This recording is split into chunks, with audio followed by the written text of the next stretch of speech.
నమస్తే ప్రజలారా. గత 4-5 రోజులుగా తెలంగాణ రాష్ట్రంలో ఎక్కడ చూసినా సరే ఒక 4-5 అంశాల మీద విపరీతంగా చర్చ జరుగుతూ ఉన్నది. ముఖ్యంగా మన ప్రొఫెసర్ జర్నలిస్టు రాజకీయ విశ్లేషకులు ప్రొఫెసర్ నాగేశ్వరరావు గారి పైన అక్రమంగా ఆంధ్రాలో కేసు పెట్టారు. ఆయనను అరెస్ట్ చేస్తారంట. ఆంధ్రా నుంచి కొంతమంది పోలీసులు వచ్చారంట. ఇప్పుడు అరెస్ట్ చేస్తారంట, అప్పుడు అరెస్ట్ చేస్తారంట అని సోషల్ మీడియాలో వార్తలు రావడం. తర్వాత నాగేశ్వరరావు సార్ గారు లేదు వాళ్ళు ఆంధ్రాకు సంబంధించినటువంటి పోలీసులు కాదు, టోలీ చౌక్కు సంబంధించినటువంటి పోలీసులు, ఇక మీడియా అంటే ఎవరికి అందినటువంటి వార్తలు వాళ్ళు రాస్తూ ఉంటారు కదా అని మళ్ళీ ఆయన సార్ చెప్పుకుంటూ వచ్చాడు. సార్ చేసినటువంటి కామెంట్స్ ఏంటి అనేది మీ అందరికీ తెలుసు. చాలామంది మీద సారు రాజకీయ విశ్లేషణ చేస్తూ ఉంటాడు. అన్ని పార్టీల మీద, సామాజిక అంశాల మీద మాట్లాడుతూ ఉంటారు. ఇప్పుడు ఆ సారు పైన చర్చ జరుగుతూ ఉన్నది. పవన్ కళ్యాణ్ గారు ఆయన సార్ పేరు తీయకుండానే కౌంటర్గా నా గురించి మాట్లాడితే మీకు వ్యూస్ వస్తాయా, సబ్స్క్రైబర్స్ పెరుగుతారా అని సెటైరికల్గా మాట్లాడడం.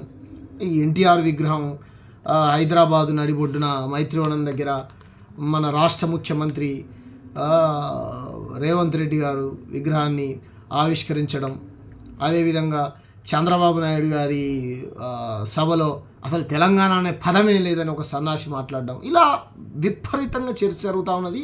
ఏడు చేసి తెలంగాణ మీద మాత్రం మొత్తం అందరూ మన రాష్ట్రం పుణ్యానికి దొరికింది, మన నేల, మన మేధావులు మన పుణ్యానికి దొరికిందని 60 ఏళ్ళు ఏ రకంగా మనల్ని పీడించి పిప్పి చేసి తిన్నారో ఆ రకంగా మనల్ని మళ్ళీ ఇబ్బంది పెట్టాలనుకోవడం. విషయం ఏంటంటే పవన్ కళ్యాణ్ గారితో ఎవరికి వ్యక్తిగతంగా కోపం లేదు, ద్వేషం లేదు, ఎవరికి ఆయనతో పంచాయతీ కూడా లేదు. పవన్ కళ్యాణ్ అంటే హీరోగా అందరికీ అభిమానమే. ఏ హీరో సినిమా వచ్చినా, అది సంపూర్ణేష్ బాబు సినిమా వచ్చినా, సన్నీ లియోన్ సినిమా వచ్చినా, మహేష్ బాబు గారి సినిమా వచ్చినా, పవన్ కళ్యాణ్ గారి సినిమా వచ్చినా, ఎవరి సినిమా వచ్చినా సరే తెలుగు ప్రేక్షకులు ఆదరిస్తారు, అభిమానిస్తారు, చూస్తారు. ఏమంటారు, మంచిగా ఉంటే మంచిగా ఉందని చెప్తారు, లేకపోతే లేదని చెప్తారు.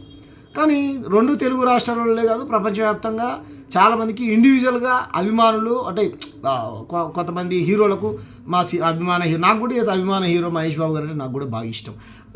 ఏమంటారు, ఎవరికి నచ్చినటువంటి అభిమాన హీరో ఉండడంలో వాళ్ళ తప్పేం లేదు, మంచిదే. కానీ వన్స్ రాజకీయాల్లోకి వచ్చిన తర్వాత సినిమా హీరో వేరు, రాజకీయం వేరు.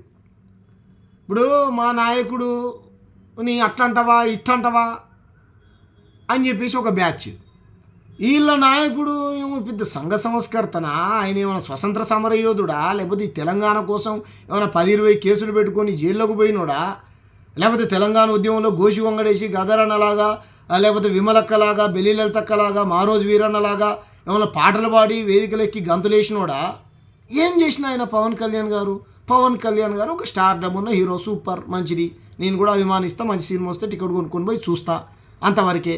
రాజకీయాల్లోకి వచ్చిన తర్వాత మా నాయకుల్ని ఎవరు విమర్శించొద్దు, మా నాయకుడు దేవుడు అయితే ఇంట్లో గుడి కట్టుకో, పూజ చేసుకో, తప్పే ఉన్నది. ఓ భక్తుడిగా నేను కూడా వస్తా. రాజకీయాల్లోకి వచ్చిన తర్వాత అట్లంటవా ఇట్లాంటవా మాట్లాడిన దానికి ఆధారం ఉండాలి. నువ్వు ఎట్లాంటావు, నువ్వు దగ్గర నుండి చూసినావా? పవన్ కళ్యాణ్ గారు గతంలో విమర్శించినటువంటి విమర్శలన్నింటినీ దగ్గరుండి చూసిండా? పక్క నుండి 30,000 మంది మిస్ అయిపోయారు, దగ్గరుండి చూసిండా? సుగాహి ప్రీతి అన్యాయం జరిగింది, మన ప్రభుత్వం మొట్టమొదటి కేసు మనం మరి ఏం చేయకపోయా? సుగాలి ప్రీతికి అన్యాయం జరిగిందంటే కళ్ళ దగ్గర నుంచి చూసిండు కదా.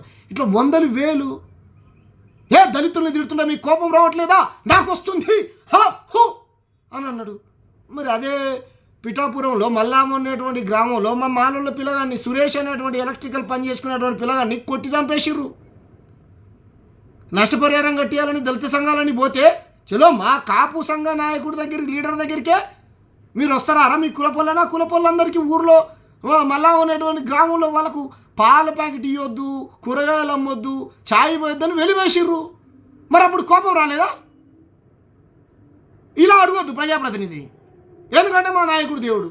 ఇదెక్కడి రాజకీయం రా నాయన, ఇదెక్కడి రాజకీయం?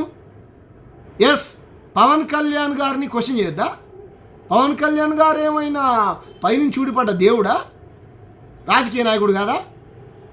ఈ దేశంలో మీరు గాంధీని విమర్శించవచ్చు, బాబాసాహెబ్ అంబేద్కర్ని విమర్శించవచ్చు, మహాత్మా పూలేని విమర్శించవచ్చు, స్వతంత్ర సమరయోధుల్ని విమర్శించవచ్చు, ఎవరినైనా విమర్శించవచ్చు. వేరే వాళ్ళ విమర్శనల్లో పవన్ కళ్యాణ్ గారు ఇట్లా అట్లా అంటా అని విమర్శించకూడదు. ప్రతిదానికి మీకు ఎవిడెన్సు ఆధారం ప్రూఫ్ కావాలి. ఈ పవన్ కళ్యాణ్ గారు మాట్లాడే ప్రతి మాటకు ఎవిడెన్సు ఆధారం ప్రూఫ్ ఉందా? గత ముఖ్యమంత్రి ఎవరు మన జగన్మోహన్ రెడ్డి గారు ఉన్నప్పుడు అనేక రకాల ఎలిగేషన్స్ ఆరోపణలు చేసిండు. ఆరోపణలు కాదు, వాస్తవమే అనుకుందాం. మరి ఆధారాలు ఉంటే కూటమి ప్రభుత్వంలో పొత్తులో బాగానే ఉన్నాడు కదా సారు ఉప ముఖ్యమంత్రి. తీసుకొని బొక్కలయ్యి విచారణ చేసి రాష్ట్ర ప్రభుత్వం పోలీసులతో చేత కేంద్రానికి ఒప్పజెప్పు. ఆయన జైల్లో పెడితే ఎవరు వద్దన్నారా? ఆయన చేసినటువంటి దోపిడీలు, దుర్మార్గం, గుండాగిరి నువ్వే చెప్పినావు కదా. మరి వాటన్నిటికీ ఆధారం ఉంటే కనుక పెట్టు. లేకపోతే ఇగో నాగేశ్వరరావు గారు ఇప్పుడు మాట్లాడినట్టు నేను కూడా అప్పుడు మాట్లాడినాను, నీ మాటలను కూడా వెనక్కి తీసుకో. ఇది ఎక్కడ రాజకీయం పవన్ కళ్యాణ్ గారు? నాకు అర్థం కాదు. మరి రాష్ట్రం పుణ్యానికి దొరికిందా? మరి రాష్ట్ర మేధావుల మీద కేసులు పెట్టించి జర్నలిస్టుల మీద కేసులు పెట్టిస్తారు, మేధావుల మీద కేసులు పెట్టిస్తారు. భాష మీద దగ్గరన్నింటికి పోలీసు వాళ్ళు వస్తారా? దేనికి వస్తారు? ఎందుకు వస్తారు? రెడ్ బుక్కా?